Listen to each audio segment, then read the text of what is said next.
Bueno, vamos a hablar entonces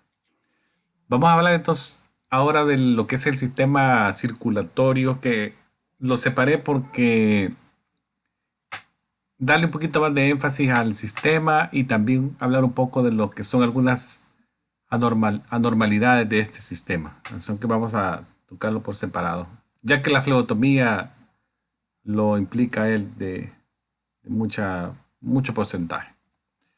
Veamos entonces la función.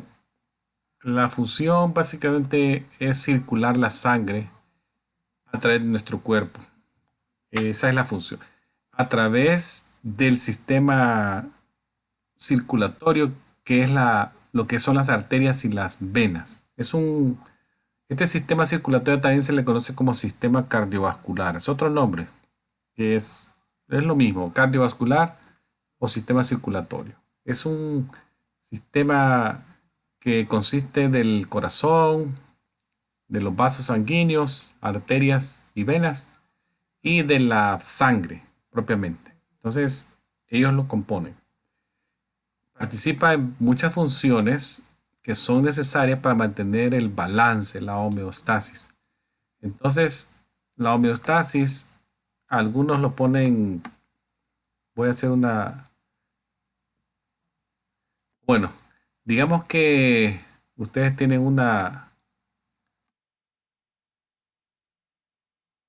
algo de, como una balanza, así que le ponen peso y acá uno lo agarra en medio. Entonces cualquier cosa que acá se aumenta o se pone presión, este sube, el otro baja. Entonces el balance es tener las dos cosas en equilibrio. Entonces eso es lo que en, en biología o anatomía se conoce como homeostasis, el balance interno de nuestro cuerpo. Muchos de los valores que conocemos en el cuerpo son valores que han sido establecidos por el hombre.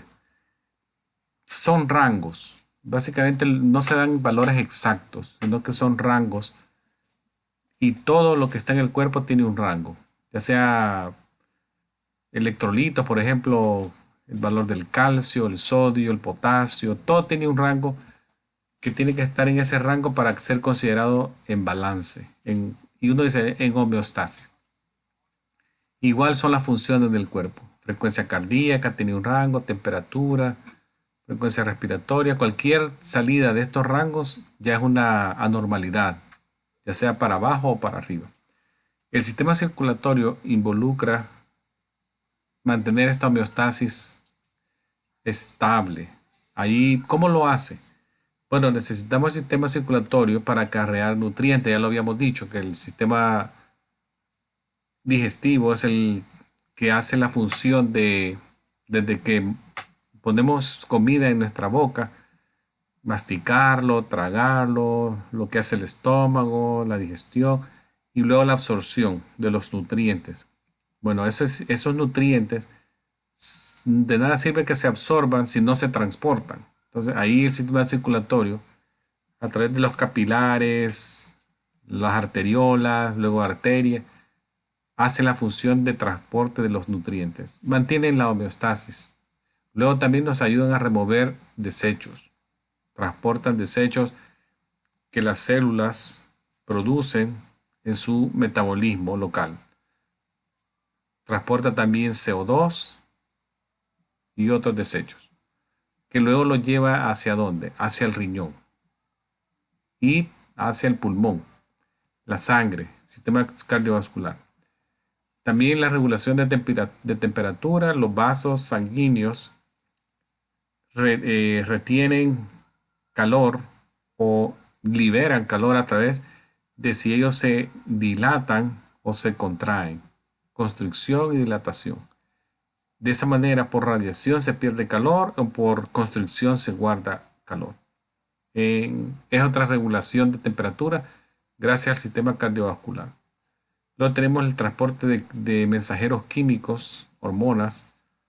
Las hormonas también muchas veces actúan en sitios distantes de donde se producen en la glándula. No podrían funcionar si no se transportan a las células, digamos que la tenemos a centímetros o metros de distancia de donde se produce. Por ejemplo, la tiroides. Puede ser que haya producción de hormonas tiroideas, pero si no se transporta por el sistema cardiovascular, no hay efecto sistémico. Entonces, ahí tenemos otras: insulina, melatonina, producida por la glándula pineal, las testosterona, estrógenos, producidas por los órganos, los ovarios o los testículos. Todo eso, si ustedes ven, gira alrededor de transporte a través del sistema cardiovascular o sistema circulatorio. Necesitamos de los órganos para que estas funciones sean 100% satisfactorias. Entonces tenemos el corazón, las arterias, las venas y la sangre. Aquí nuevamente necesitamos de todos trabajando al unísono, a un solo ritmo. Porque de nada sirve tener arterias, venas y sangre en óptima condición si el corazón está fallando. O si tenemos arterias apretadas, venas defectuosas, sangre defectuosa, aunque el corazón esté bien, tampoco logramos el objetivo. Esto es un balance bien fino, es un trabajo diario que el corazón hace, pero los cambios dinámicos que suceden a su alrededor o en él mismo le afectan mucho. Entonces, cualquier cosa que uno haga tiene afectación a nivel de órganos. Un ejemplo puede ser tomarse una taza de café. La cafeína estimula, pero también da vasoconstricción. Todo eso tiene un efecto sistémico en el cuerpo. Veamos lo que es acá. Por ejemplo, el corazón. El corazón es una bomba y como bomba moviliza líquido, que en este caso es la sangre, líquido que acarrea oxígeno y otros nutrientes y el CO2. ¿A dónde lo mueve? Hacia las arterias, que es como un sistema de tubos. Las arterias y venas es un sistema de tubos que están distribuidos a lo largo del cuerpo. Acá en esta imagen nos da una idea. Y a través de ellos se mueve lo que es este líquido de vida, que es la sangre. Veamos un poco del corazón. Vamos a ir viendo cada estructura o cada órgano en detalle. Entonces, el corazón es una bomba compuesta de dos partes. Ya voy a enseñarles una fotografía. Para empezar con esto así. Tenemos un corazón que tiene dos lados. Derecho, voy a poner right, left. Entonces, cada lado recibe sangre de diferentes características y también mueve la sangre a diferente lugar. Ya lo vamos a ver. Y cada lado también tiene dos cámaras. Vamos a pasar una línea acá. Dos cámaras superiores, derecha e izquierda, y dos cámaras inferiores, derecha e izquierda. Las superiores se le conoce como atrio o aurícula y las inferiores se conocen como ventrículo. Entre ellos tenemos unos orificios y cada orificio tiene una válvula. La válvula lo que hace es facilitar el flujo de sangre en una dirección. Acá. Entonces, lo que se pasó de la aurícula al ventrículo, la válvula va a impedir que regrese, que no regurgite. Puede pasar algo en la válvula que amerite ser reparado por cirugía porque está regurgitando el corazón. Puede pasar. Son las enfermedades valvulares, valvulopatías, y producen soplos. Pero eso es anormal. Caso contrario, la válvula va a prevenir el reflujo. Ahora veamos un poquito de la anatomía del corazón. Si ustedes ven acá, el corazón es un órgano en forma cónica, en cono. Forma cónica, sí, más o menos. Entonces, un poquito situado hacia la izquierda. Si trazáramos una línea acá, ¿sí? Van a ver que hay más hacia el lado izquierdo que al lado derecho. Está ligeramente más hacia el lado izquierdo que el lado derecho. está por atrás del hueso que ya habíamos mencionado antes, que es el esternón, un hueso plano que tenemos al frente del tórax. Atrás de él está el corazón y está posicionado en lo que es el mediastino, que dijimos que el mediastino era el espacio entre los dos pulmones, más o menos así. Y si ustedes ven, el mediastino tiene el corazón, pero también tiene grandes vasos. La aorta está ahí, la vena cava, y también viene acá, que no se ve, pero podemos decir que aquí está la tráquea, ¿sí? Y el esófago también. El nervio vago también baja por ahí. Entonces hay unas estructuras bien importantes en el mediastino. Ahí está el corazón. Y también vemos acá que el corazón descansa, veamos esta vista lateral acá, sobre el diafragma. Ahí descansa él sobre el diafragma. La punta, que se conoce como apex o punta, está dirigida hacia la izquierda, acá, hacia la izquierda. Es un órgano pequeño, relativamente pequeño el corazón. Tiene un peso a más o menos de 250 a 350 gramos. Es el equivalente más o menos a menos de una libra. El corazón también va relacionado al tamaño de uno. No es lo mismo el corazón de una persona de 4'9" que el corazón de una persona de 7 pies de altura. Es un promedio lo que les estoy diciendo de peso. O sea, el corazón va acorde también al tamaño de la persona, porque es la función que tiene que ejercer. No es lo mismo mover sangre de una persona de 4'9" que mover la sangre de una persona de 7 pies. Entonces, pero en promedio esa es la posición que tiene y el peso promedio, pero podría ser más. Ahora veamos entonces también, acá les puse esta imagen. Esta es una fotografía de una persona con sobrepuesto un corazón. Más o menos ven que entonces la punta va hacia el lado izquierdo. Está atrás del esternón. Acá se ve el esternón. Y él ocupa el mediastino. Con el ápex dijimos hacia el lado izquierdo. Y acá también, si vemos esta radiografía, vamos a ver que el corazón se ve un poquito más blanco en comparación de los pulmones, que están más aireados. Se ve un poquito más como transparente acá. El corazón se ve más blanco porque el tejido es más denso y se puede dibujar la silueta del corazón o la sombra. Se conoce como sombra cardíaca o silueta. Entonces podríamos, probablemente más o menos así iría. Y en esta zona de acá tenemos los grandes vasos. Acá, por ahí. Entonces vemos que de manera de sombra podemos ver si un corazón está grande o está normal en tamaño.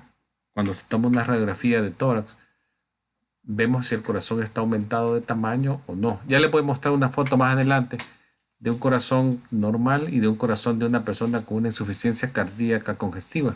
Y van a ver la gran diferencia entre uno y el otro. Casi siempre no debe de pasar la línea clavicular media, que la puse en amarillo yo. Tiene que estar por ahí, pero en algunos casos ya se lo voy a mostrar. Se crece y pasa la línea. También veamos que el corazón tiene capas. Lo forman diferentes capas. Tenemos la capa más externa, que es gruesa, que rodea el corazón. Es una capa membranosa que le da protección y le da soporte. O sea, guarda la forma. Y tenemos una que está adherida al músculo que se llama pericardio visceral. Y tenemos otro que está adherido a la parte del tórax que se llama pericardio parietal. Entre ellas dos hay un espacio bien pequeñito, tal vez como de 1.5 o 1 milímetro, en donde no cabe mayor cosa más que el líquido que lo lubrica. Es el líquido pericárdico. Este producido por células ahí. Las células producen su propio líquido de lubricación y lo que hace es que las dos hojas se muevan sin fricción. Solo imagínense ustedes a dos laminillas de vidrio de esas que se usan para ver en microscopio, le echaran una gotita de agua y le pegan a la otra encima y luego lo mueven esas las dos laminillas una contra la otra con agüita en medio, van a ver que tiene un movimiento bien suave. A más o menos así es la función de ese líquido que lubrica, que hace que las dos hojitas se muevan sin dolor. En algunos casos, ese espacio podría ser ocupado por alguna sustancia no típica de la zona, como podría ser sangre.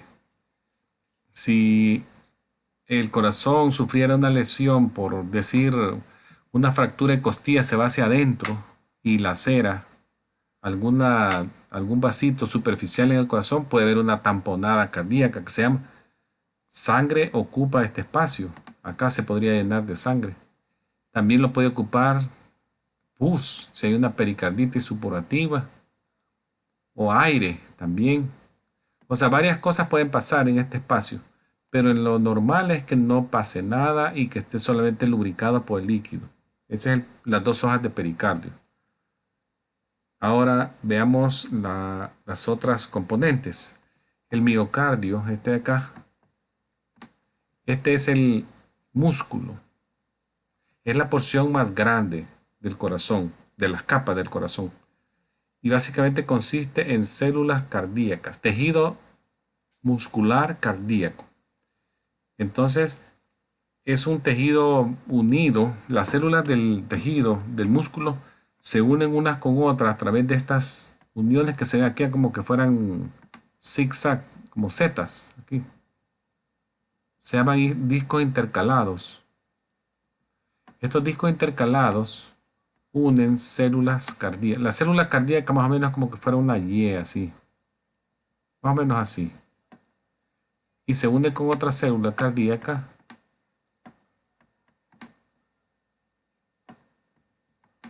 Aquí vamos a encontrar los discos intercalados. Acá.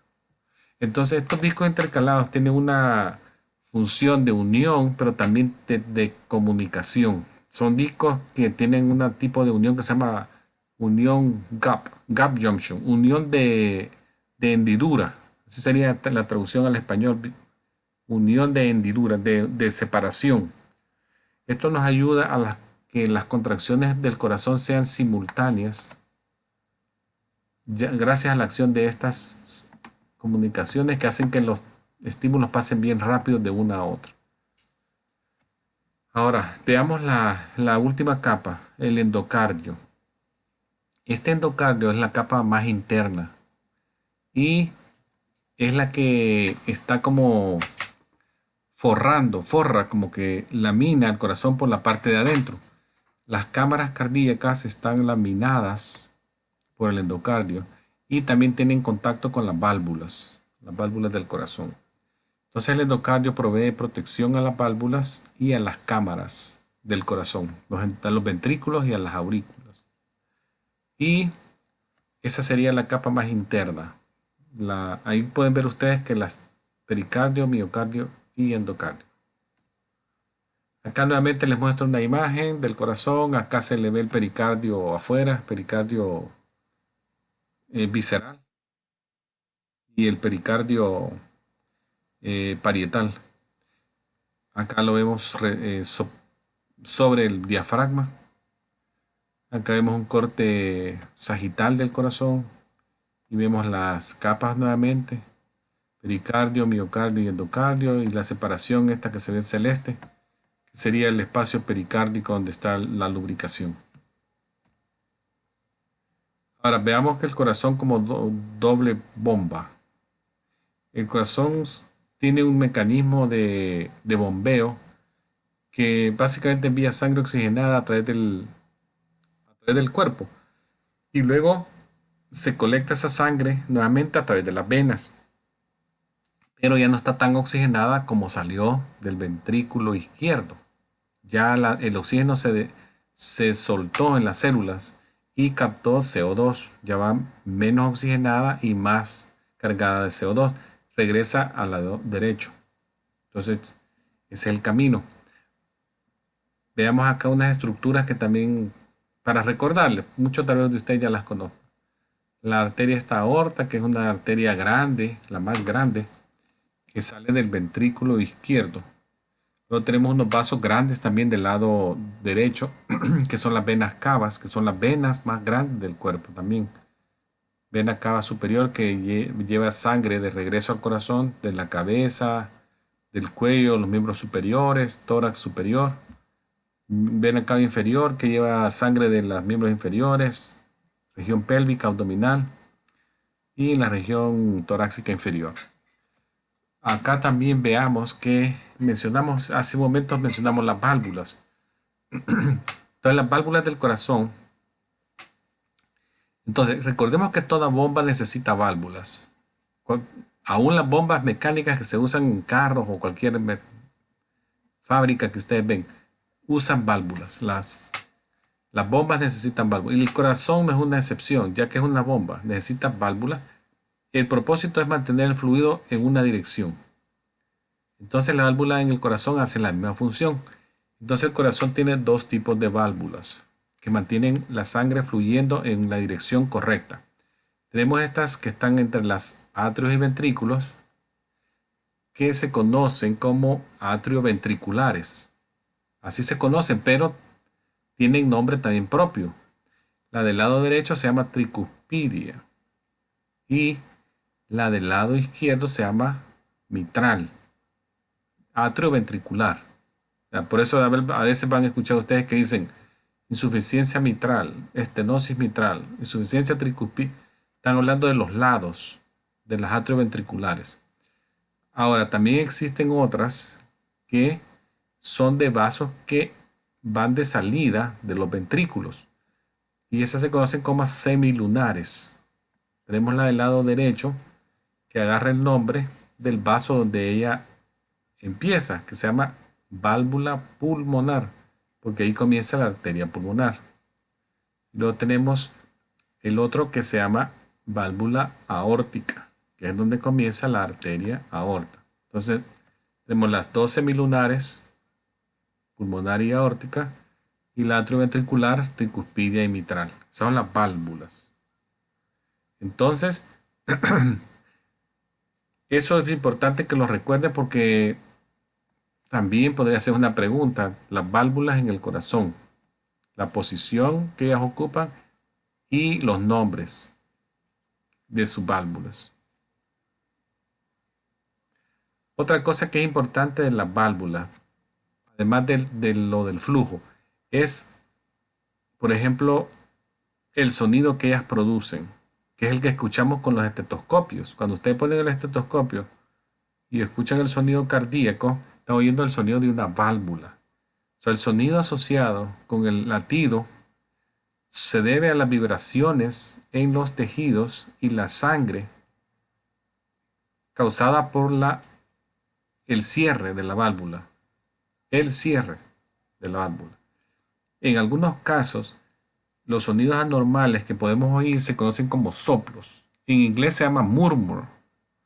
Entonces, el sonido en español, soplo. Nos orienta más cuando alguien dice, se le escucharon un soplo.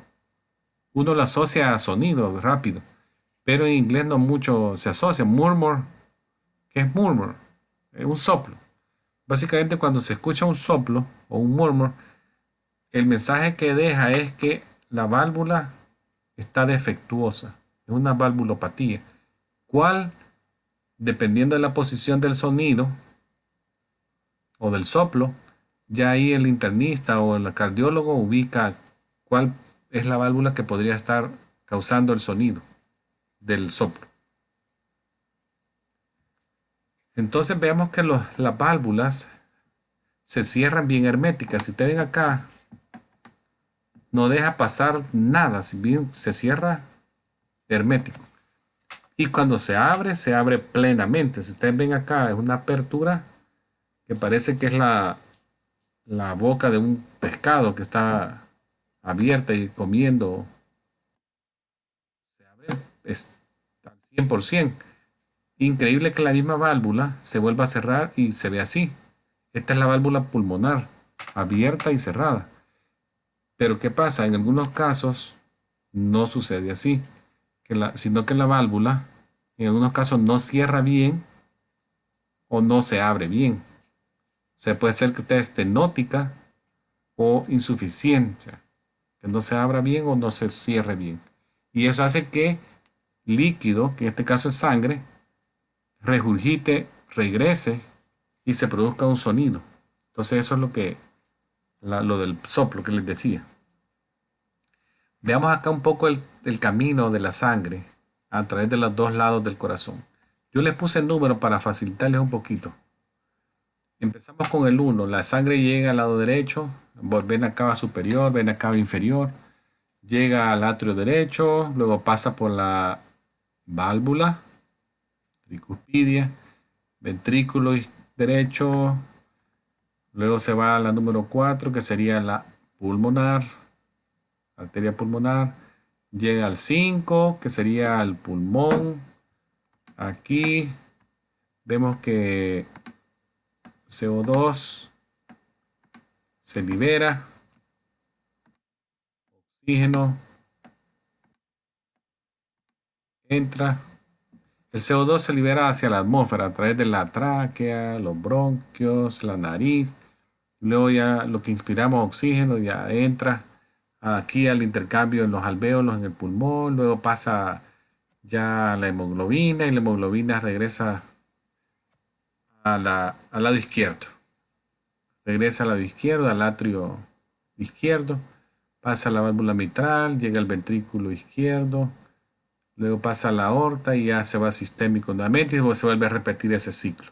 O sea, básicamente ese es el flujo que está pasando con cada... Si uno siguiera un glóbulo rojo, digamos que usted a un glóbulo rojo lo marca con algún material radiactivo y lo sigue alrededor del cuerpo, haría este viaje. Sale la aorta, no sé cuánto se va a tardar en moverse por todo el cuerpo, pero tarde o temprano vuelve a llegar al 1 acá y vuelve a hacer este ciclo. Ese sería su paso.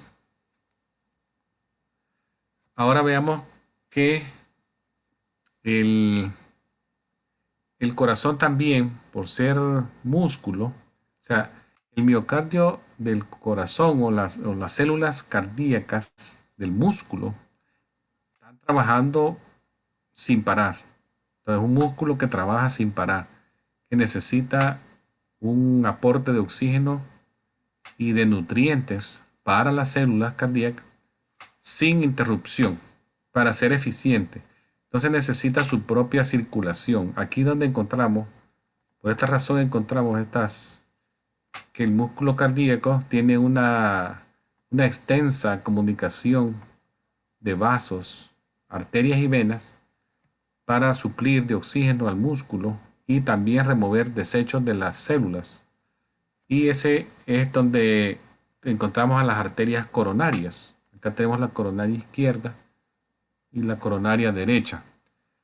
Entonces cada tronco principal izquierdo y derecho, tiene ramas. No voy a entrar en detalle en los nombres de las ramas, porque eso sí no se los van a preguntar. Pero sí por qué la coronaria es importante. Es la circulación que suple de oxígeno y nutrientes al músculo cardíaco. Tenemos dos, izquierda y derecha, dijimos. Ahora, ¿cómo la mueven al músculo? A través de capilares. Como se mueven todo el cuerpo, a través de capilares. Hay capilares en el miocardio. Entonces, ya una vez las células agarran su oxígeno, su nutriente y todo, entonces la sangre nuevamente entra a un sistema cardíaco de venas. O sea, las venas coronarias, también se llaman así, venas coronarias. Y la mayoría de venas coronarias drenan en un sitio que se conoce como seno, seno coronario. Este seno coronario, si ustedes ven a dónde abre, dónde se va a desembocar, al atrio derecho. Y si nos fuéramos a la foto acá, llegaría aquí al 1, por ahí, en algún sitio por aquí, drena el seno coronario. Y hace un viaje pequeño, porque la sangre acá no tiene que ir tan lejos, porque recuérdense que es un ciclo pequeñito. ¿Por qué? Porque la sangre regresa a las arterias coronarias a través de la aorta. O sea, las primeras ramas que da la aorta, bien cerquita al tronco, son las coronarias. Entonces, vamos a ver que las arterias coronarias perfunden al corazón durante la diástole. Entonces, los vasos que pasan a través del miocardio durante la fase de contracción del corazón o sístole están comprimidos, están apretados, pues como que usted apretara con su mano algo y no deja pasar sangre. Pues así, durante la sístole, los capilares coronarios están apretados entonces no logran soltar sangre al miocardio. Entonces, la perfusión coronaria ocurre durante la diástole, más que en la sístole. Por esa razón, por la que se libera presión y ya ellas pueden mover el contenido pues hacia el miocardio.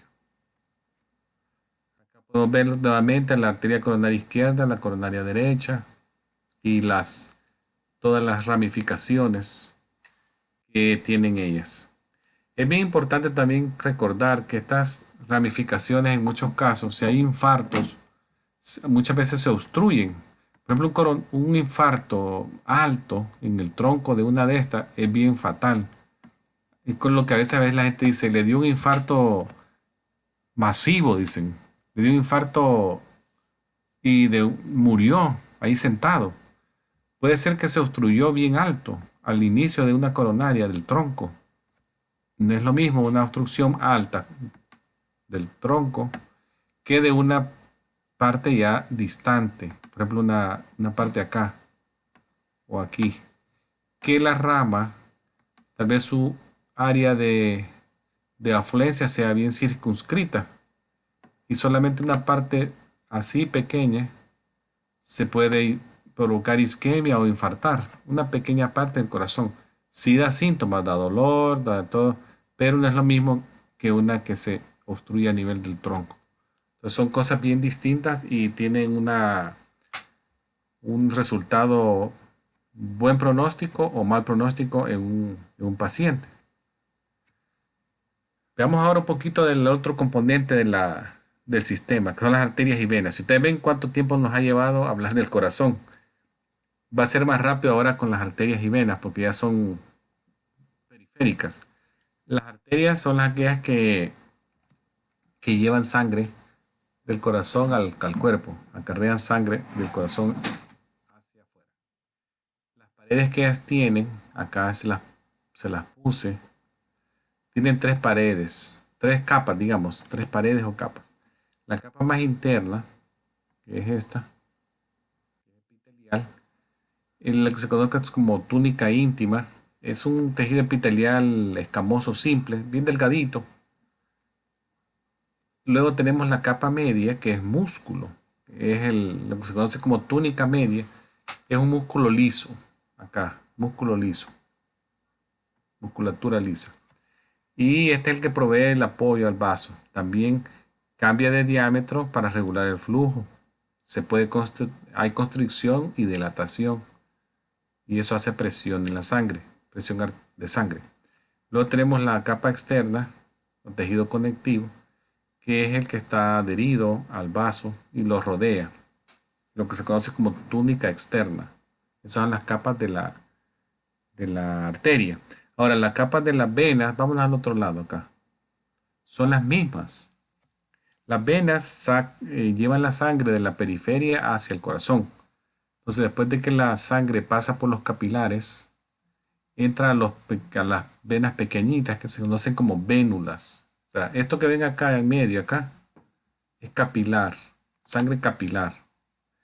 Aquí es como si ustedes ven, es una mezcla de sangre arterial con sangre venosa, los capilares. Y luego pasa ya al sistema venoso, acá. Entonces ya una vez pasa al área de vénulas, ellas van progresivamente haciéndose más grandes hasta convertirse en venas grandes. Y las venas grandes son las que llegan al corazón, las que alcanzan ya el corazón. Entonces las paredes de las venas son las mismas tres capas que encontramos en las arterias. O sea, tenemos epitelio, tejido muscular liso y tejido conectivo. La única diferencia es que las paredes de las venas son más delgadas en comparación con las arterias. Y también vemos que por esa razón que las paredes son más delgadas y son menos rígidas, porque son más delgadas, pueden contener más sangre en algún momento dado. Y eso hace que en algunos casos, puede llegar a concentrar hasta el 70% de la sangre total del volumen total del cuerpo en el área venosa en algún dado caso. Entonces, por eso es cuando hay reflejos vagales que se pierde el tono de una vena, se dilata más y la persona hasta puede tener un síncope, desmayarse porque pierde presión sanguínea por un reflejo vagal con dilatación venosa. Acá ya lo explicamos esto. Ahora veamos el contexto. De sangre no voy a hablar mucho tampoco porque de eso voy a hablar cuando hable de flebotomía. Solo podemos decir que es un tejido conectivo especializado en forma líquida, fluido, que acarrea nutrientes, oxígeno, CO2, anticuerpos, glóbulos blancos, plaquetas y desechos. Ahí me voy a quedar porque no voy a entrar en mucho detalle esta noche. Y es componente del sistema cardiovascular. Ahora, veamos ese corazoncito ahí que está latiendo. No se le ve que esté latiendo de forma normal. Eso es lo que todos queremos, pero muchas veces no pasa así. Se enferma. Y veamos algunas enfermedades del sistema cardiovascular. Así en forma rápida para que revisión. La hipertensión es una de ellas. La hipertensión básicamente es una presión alta, más alta de lo normal. Ya hay valores establecidos de normal, lo que les dije. Siempre hay rangos. Entonces, cuando la presión sistólica está arriba de 140 o más y la diastólica de 90 o más, entonces por nomenclatura se dice que hay una hipertensión arterial.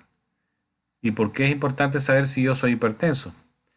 Porque afecta mucho el cuerpo. Muchas veces no da síntomas, por eso le dicen el asesino silencioso. Pocos síntomas. Mucha gente lo descubre hasta que ya tiene un infarto, un derrame, un stroke o una falla renal. El tratamiento actualmente es muy efectivo y personas pueden vivir con hipertensión por largos años, pero hay que detectarla para tratarse. Tenemos valores ideales. Ahora ya hay un valor que se llama presión prehipertensión. Acá estaría en amarillo y luego en rojo acá ya son valores de hipertensión alta. Imagínense esta foto acá, 203 sobre 114. Es una hipertensión arterial. O sea, ese señor necesita tratamiento rápido. Ahora veamos ahora otras cosas que afectan al corazón. Son latidos anormales. De esto voy a hablar también más cuando hable del electrocardiograma, DKG. Ahora voy a entrar en detalles rápidos para decirles que el corazón podría latir muy rápido, si es más de 100 por minuto, taquicardia, el término médico, abajo de 60, bradicardia, o haber trastornos en el ritmo, que podrían haber trastornos en el derivado del atrio o del ventrículo. Vamos a hablar eso más en detalle después. Tener trastornos de fibrilaciones atriales, fibrilaciones ventriculares. Otro problema del corazón es el dolor. Entonces, más o menos, vean esa imagen de ese señor ahí que se está agarrando el lado izquierdo y la cara se le ve el dolor, pues. Básicamente son obstrucciones por placas. Ateroesclerosis se llama eso. Una obstrucción del interior de la arteria coronaria por acúmulo de depósitos de grasa. Eso se llama placa ateromatosa. Y eso hace que la sangre que aquí fluía al 100%, acá tal vez hasta el 50-30%. Hay, no hay mucha demanda de oxígeno y poco aporte de la arteria. Entonces nos va a dar dolor. El dolor podría ser el primer aviso, la luz amarilla que hay que hacer algo más. Cuando ya hay una obstrucción, entonces si no se corrige rápido, podría haber ya una muerte celular, lo que ya sería un infarto. Pero actualmente, si se detecta rápido, se puede desobstruir con medios así invasivos como angioplastías y colocaciones de stent.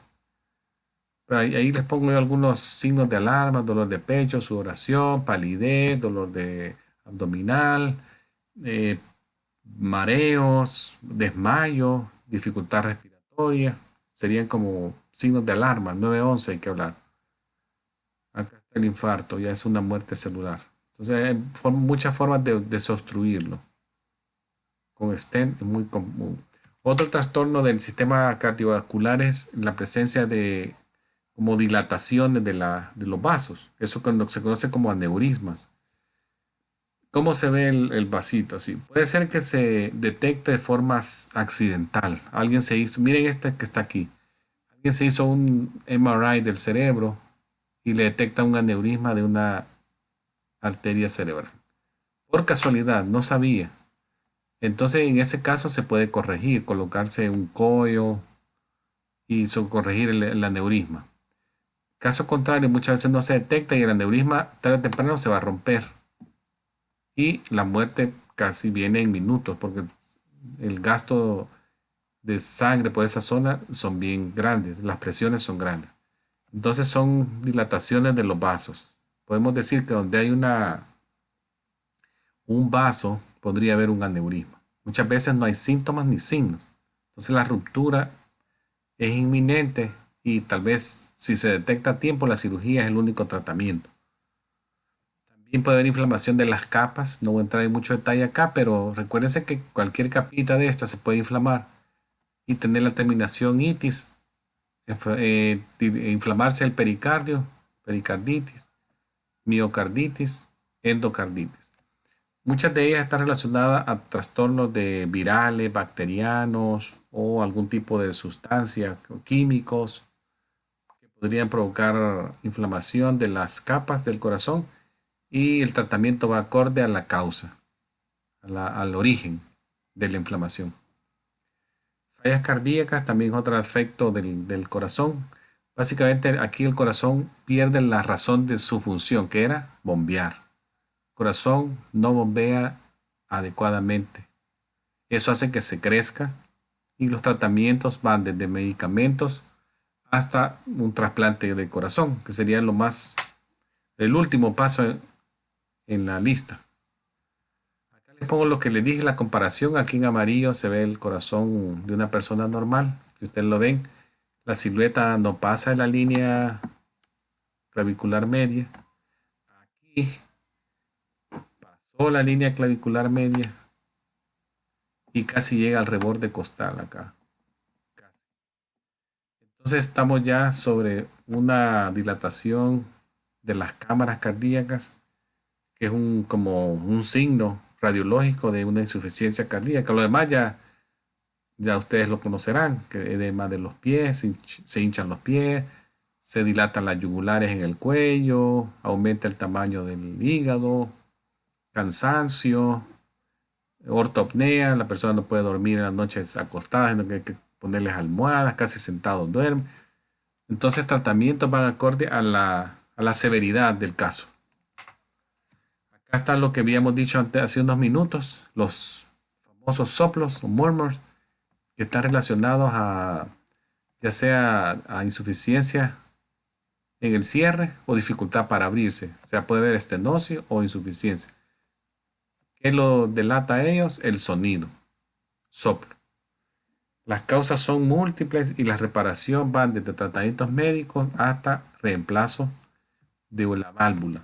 Justo hoy estaba leyendo yo en internet de un jugador de fútbol americano. Ya lleva creo que 3 años jugando fútbol americano. Fue estrella en una universidad, jugó 4 años. Y ahora que lo reclutaron un equipo de la NFL, aparece que tenía una insuficiencia tricuspidia, creo que era. Lo operaron, se la cambiaron, regresó a jugar, un partido aguantó y ya va para afuera. Hoy anunció el retiro. O sea, son circunstancias que los atletas de alto rendimiento ya no pueden funcionar con un reemplazo de una válvula. Entonces, yo creo que tomó la mejor decisión él, porque pudo haber muerto de seguir jugando. Acá les pongo algunas fotografías. Otros problemas son que se inflamen las venas en las piernas, tromboflebitis, inflamaciones relacionadas a obstrucciones por coágulos. ¿Qué es lo peligroso de esto? Que un coágulo se desprenda de la pierna y se vaya hacia arriba. El camino ustedes ya lo conocen. Asciende por la parte abdominal, podría pasar por el hígado, seguir su trayecto y llegar al lado derecho del corazón, que es el atrio derecho, entrar por la vena cava inferior y luego pasar al pulmón y provocar un embolismo pulmonar. Y si sigue, puede provocar un problema en el cerebro. Entonces, eso es lo más peligroso de los trombos en los miembros inferiores. Lo que están haciendo ahora muchos son colocaciones de filtros de vena cava que impiden el paso de un coágulo hacia la parte superior.